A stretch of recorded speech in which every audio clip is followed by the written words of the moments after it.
You were bossy, you were pretty much strong, assertive. What happened? So what happened was right before the end of high school, unfortunately, my mother passed and she was a single mother and I lived with her. I didn't have that covering anymore. So what I learned from the world is that people are kind of gonna steer you into a direction that 9 out of 10 times benefits them. They would be my friend because I had a car. And if my car broke down, I wouldn't hear from them. And then I'm like, oh, but I don't want to be lonely. I want to have people around me. That question in my head was, what if they don't like who I really am? And you have to come to a place where you have to understand that I'm not for everyone. Have you ever wondered what your life would be if you could stop pleasing people?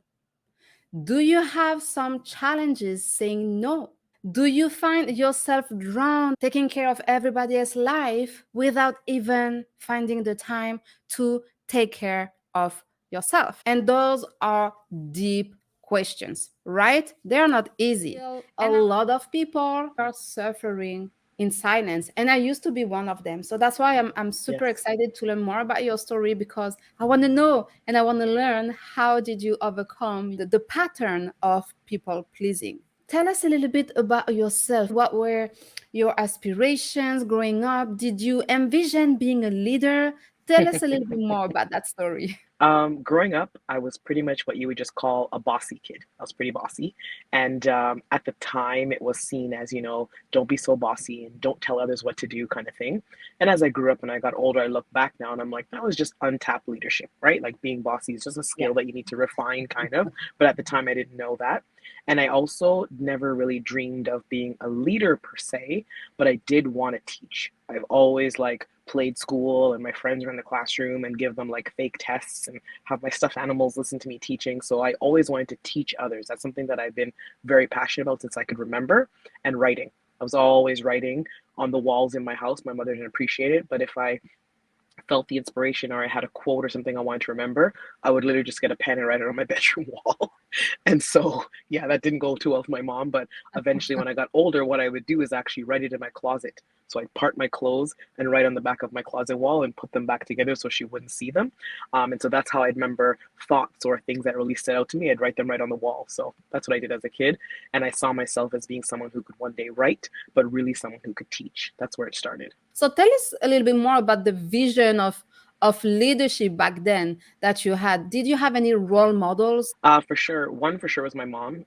She was kind of like that person who was the glue in our family, right? So if anything went wrong or some people weren't getting along, she's like, no, get together. We're going to fix this. She would really take a stand. She was also very, very strong in telling me not to, for lack of a better word, conform to what the school thought I should do. So, Mm. guidance counselors would tell you, I think you'd be good at this, or I think you'd be good at that. My mother would always say to me, you decide what you want to do and you go and do it. Don't let anyone tell you what you're good at or what you're bad at. You can do whatever you want. And so that was my first kind of realization on how to just make a choice for myself. Like she really was big on teaching me how to make decisions, right? So I give you an example. I used to like to not really eat dinner and I just wanted to have ice cream or cookies or something kind of crazy. And so I remember one time my mom's like, not a problem, you can eat what you want for dinner, however, regardless of how you feel tomorrow morning, you're going to school.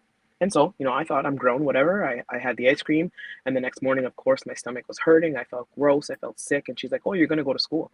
And so it was kind of like my first lesson in being a leader. Like when you make a decision, you have to follow out the consequences, be them good or Mhm. bad, of that decision. Right. So I'd say my first example of leadership was really my mother. And the second example I had was looking at talk show hosts like Sally Okay. Jesse Raphael, maybe I'm dating myself here, and Phil Donahue, and like these really old school talk shows where they actually talked about topics, and there was somebody who kind of took the lead in the conversation and said, you know what, let's share your story. I'm going to give you a platform to answer my questions, and I Mm. really really enjoyed that because although it wasn't necessarily teaching from them, they were leveraging the skills and the experience of others to really send a message or to share something. So I would say early on, that's where I really kind of drew my inspiration from, was just talk show hosts. I don't know why, I really love them. And just my mom really instilling in me, Wow. not to let anybody allow me to conform to what they want and to be my own person.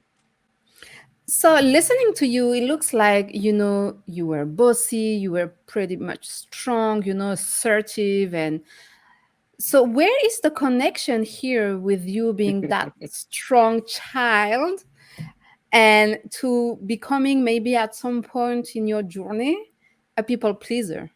What happened?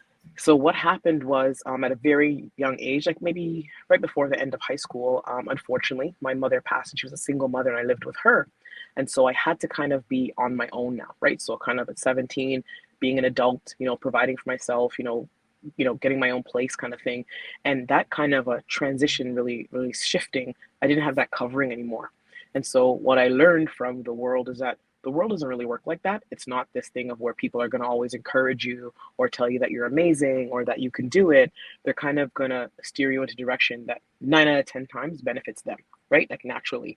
And so as I got Mm. certain jobs or as I started to put myself through school, I realized that I would hang around with certain friends, but maybe they would be my friend because I had a car. And if my car broke down, I wouldn't hear from them. And then I'm like, oh, but I don't want to be lonely. I want to have people around me. And so that's where Mm. I began realizing that, oh, if I do this, or if I say that, or if I dress like this, or if I behave like that, then you'll quote unquote love me, or you'll be around me. And so to replace that love, to replace that position of my mother, I started pleasing people around me to have them close to me so I wouldn't be by myself. So that's where the transition went from being strong and independent and having support. When my support system kind of fell out from the bottom, it was like, okay, well, wait a second. I don't want to be by myself. How do I fix this? So that's where it began to change and things began to flip. And can you give us a definition of being a people pleaser? What does that mean, and how does it impact your authentic self? I think the definition I use is always putting your desires at the end, always putting your desires to the back. And no matter what you want, if you really don't like something or you really don't want to do something, you do it just for the sake of others. And that's not to be confused with serving people, right? I think serving is an excellent thing. We should all serve our family, serve our community. We should all help others and serve others. But when you just don't do things that are authentic to yourself and you only do things that please other people, after a while, for me personally, you kind of forget who you are. So you can't even really be who you are. You can't be your authentic self. You can't walk out what you were, your God given talents because you don't even remember what they are. Sometimes you can get to a place of doing it for so long that you eventually feel like, you know what? Yeah, I go skiing every winter with all my friends. I'm a skier. Maybe you hate skiing and you want to sit down and Mm. crochet, right? But you just never Mm. had the guts to stand up and say, this is not what I want. This is what you want, and that's great. But what about what I want? And even in that transition, there is sometimes some loss, right? Because you will lose friends Mhm. and you'll Of you'll lose course. the very thing that you're chasing. However, what you'll gain from the authentic self and who you bring into your life at that point is irreplaceable, right? But when you're in that position of people pleasing, you don't see that. You just see that lonely transition of, do I want to be by myself? Do I not want to have anyone around me? No, I don't. And so, you know what? Let me just keep on doing this, and then you forget who you actually are. And when did you realize that actually you were no longer authentic to yourself and that what you were doing basically was pleasing others? It came when after I had my first son. So I had my first son, and I was on maternity leave. You're home, and all of a sudden, I wasn't doing all the things I normally do. I wasn't with all the people I was normally with because I'm at home with a newborn.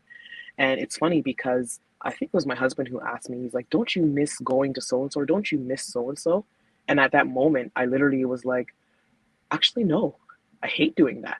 And it was like this aha moment of, hang on a second, how many years have I been doing this? And why am I doing this? And then fast forward, it got even more amplified in the pandemic when we were forced to stop doing all these things, when we were forced to stay home and find new ways to entertain ourselves, new ways to connect with people.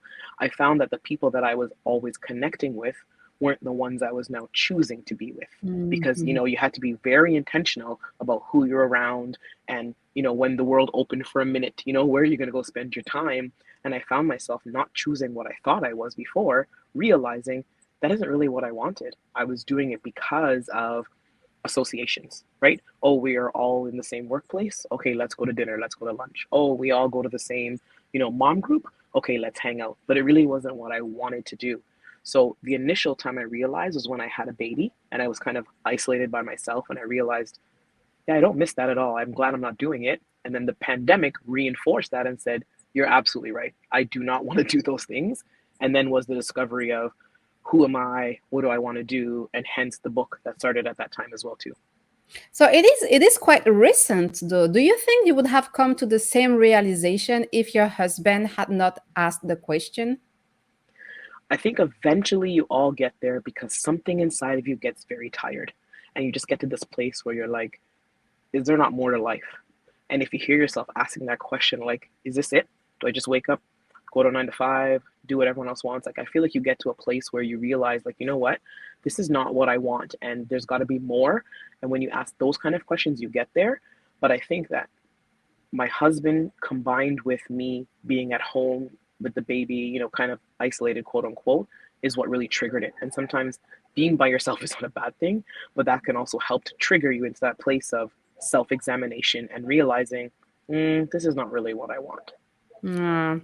And we have a good question actually here because it's more about the process going from being a people pleaser to authentic to yourself.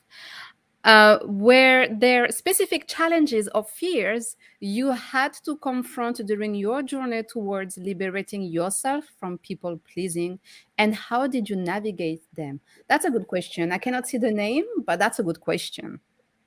Yes, there were. And I'll just talk about the biggest challenge I found. There's many, but the biggest challenge was that question in my head was, what if they don't like who I really am? What if they don't like me for me?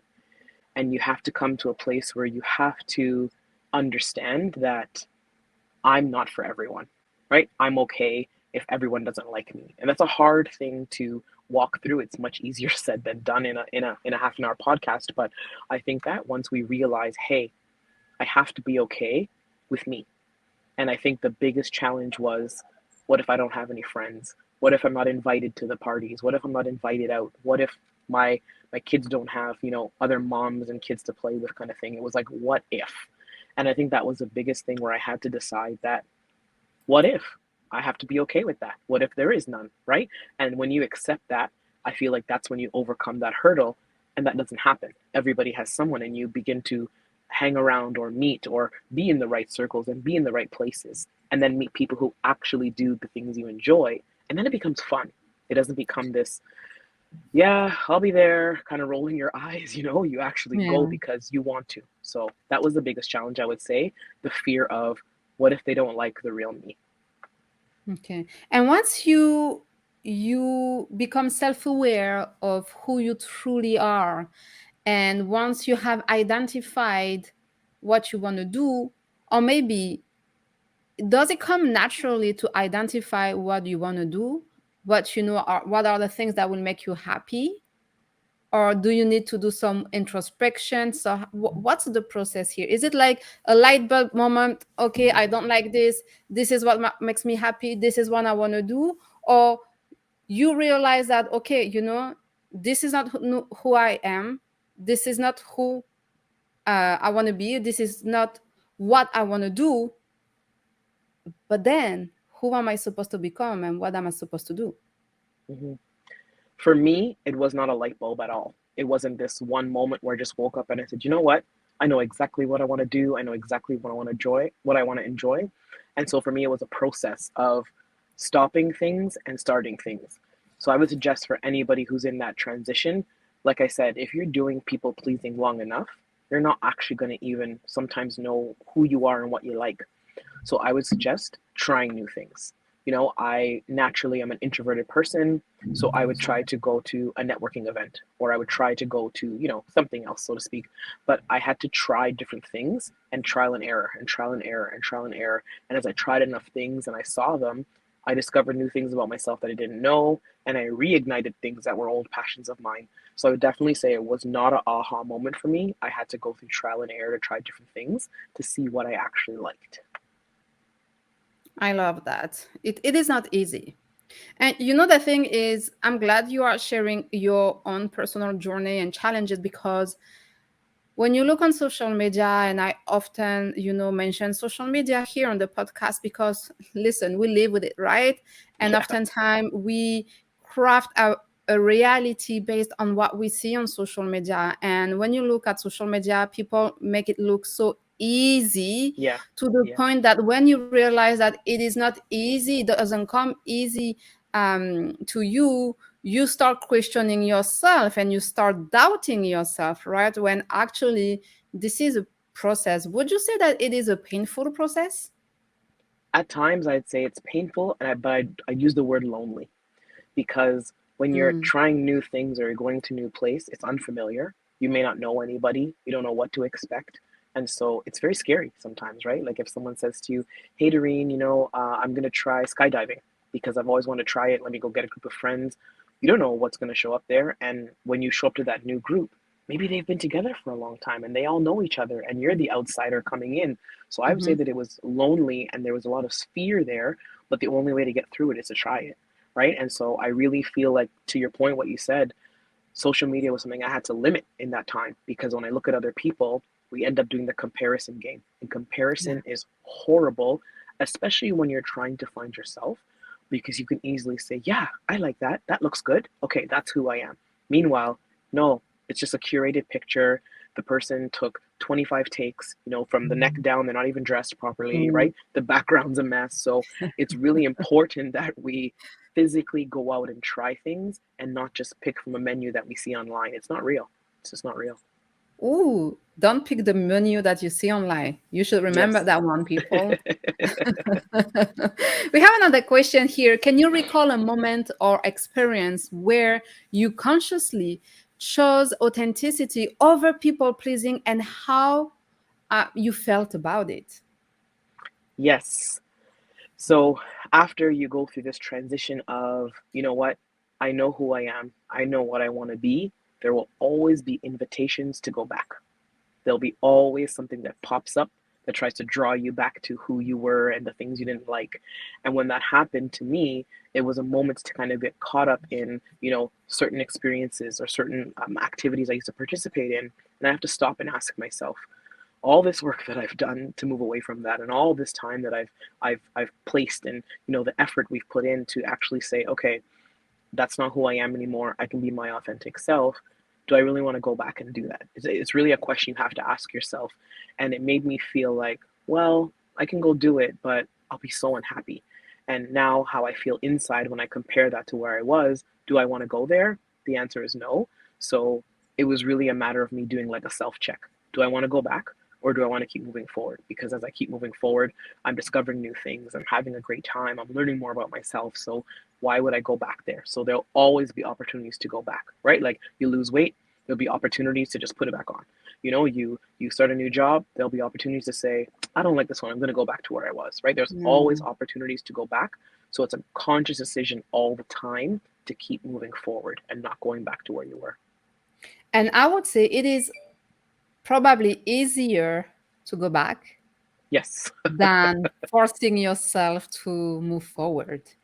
Familiar, right? We like the Of familiar. course. We know what it is, and there's a phrase that says, the demons. You might go to buy a new car, but your old car you have to hold the emergency brake and wrap the seatbelt a certain way. It's not safe, but because you know it, you're like, it's okay. I Mhm. don't want to get to know a new one. I'll drive it, but it's bad for you. It's not good for you, but because it's Yeah. so familiar, we stick with it. Yeah. And for the people listening and watching us, what practical steps, you know, could they start implementing right away, today, to break free from the habit of pleasing people? Number one thing I would say is anything you're going to do, ask yourself why at least 3 times. So you might say, you know what, I volunteer at the soup kitchen once a month. Why? And whatever answer you get, then ask yourself why again. Continue to ask yourself why. And if you get to this place where you're like, I don't know, I don't even know why I'm doing it, I suggest very strongly that you reconsider or at the very least pause until you can understand the reason why. And no matter what you're doing, even in things I like right now, I'll be talking to my husband or my family and we'll think about a new project. And the first thing we stop and ask ourselves is, okay, why do we want to do this? What would be the outcome? What would be the purpose? What would be you know, the return on it? Like, what's the purpose? Who's it serving? Why? And if we don't have good enough reasons, we don't even bother to waste our time, because there's a lot of good things you can do, but you don't know why you're doing it. So I would say if you're on that transition of, you know what, I don't want to be a people pleaser anymore. I want to actually be the real version of myself, the best version of myself. Ask yourself why you're doing the things you're doing. And the time is now. It is Yes, time. So it's time. tell us more about your book. Yes, thank you. So it's time is about unleashing your inner power. So how can you now take the things you've been through, right? Take some of the, I call it in the book fertilizer. So things that were kind of crappy and things that weren't so great about your life. And how can you take lessons? How can you glean from them and move forward? Because we cannot go back and change our past. We cannot go back and redo what happened. We cannot go back and get the apology that we think we deserve. But how do we take what we've learned, take the lesson, take what's happened and move forward with that, and not move forward as a victim, but move forward as somebody who has more wisdom or more knowledge. So when you may happen to get in that situation again, now you know what to do, right? Now you're stronger for it, and now you can even help somebody else. And so instead of going down the path and saying, okay, well, you know what, last time this happened, or the last time I was in a relationship, or the last time I met a new friend, right? You don't have to live from that place. You can now live from a place of, you know what, I know what happened last time, and moving forward now I'm wiser. So I use that to my advantage now versus complaining or be a victim or they hurt me or look what they did to me. Let me take the lesson and use it to make myself stronger. Okay, so ask yourself why 3 times At least. at least, At and least. make At sure least. Yes. you understand your why. It is Yes. so much important. It sounds so simple, but it is so challenging, intricate at the same time. Dan, my last question to you: what would you like to be remembered for? In general, I would like to be remembered for being someone that encouraged people to live out their why. Why do you want to write? Why do you want to sing? Go and live that out and create something that outlives you, right? So, for example, you have this amazing podcast. So, when a future generation comes and says, I really want to learn how to be a leader, I really want to learn, from people, they can come here and they can glean from you because your YouTube channel will outlive you. And that's a very good Yeah. thing. So, this is one of those positive ways that we can use social media or writing or singing or whatever it is to create something with your why that will outlive you, and it will encourage someone you'll never meet and that you'll never know and that will come long after you. So that's what I want to be remembered for, encouraging people to build things that outlast them, that really solidify why they walk this earth. What a beautiful way to end this conversation. So, for the people who would like to buy your book, it's on Amazon. Where can they find it? You can Amazon, or you can go to my website, iamdonbrown.com. So you can go there, you can reach out to me, you can go to Amazon and look it up by its title. It's Time, my name, Don Brown. There's several ways you can purchase the book, but those are the two easiest ways to get a hold of it. And we will share the links in the description and with the podcast as well. So no worries, you will have an easy way to have access to the book. Thank Dan, you. thank you so much for sharing your personal journey with us. That was quite inspiring. And as someone myself who do I want to use the word suffer? But I would say yes, suffer from being a people pleaser, because it is like an internal a pain, Battle. right? Yep. That Yep. and battle that you have to manage. I feel like yes, it takes time, it takes work, and there is a lot of uncertainty along the Mm-hmm. way, but Mm-hmm. damn, it is so much worth it. It's good when you get there. Absolutely. Absolutely. And thank you so much for having me. This was amazing. And yeah, it's great. Always great working with you, Darine. Always. Thank you. You take care, you stay safe. Bye bye, everyone. Take care. Bye.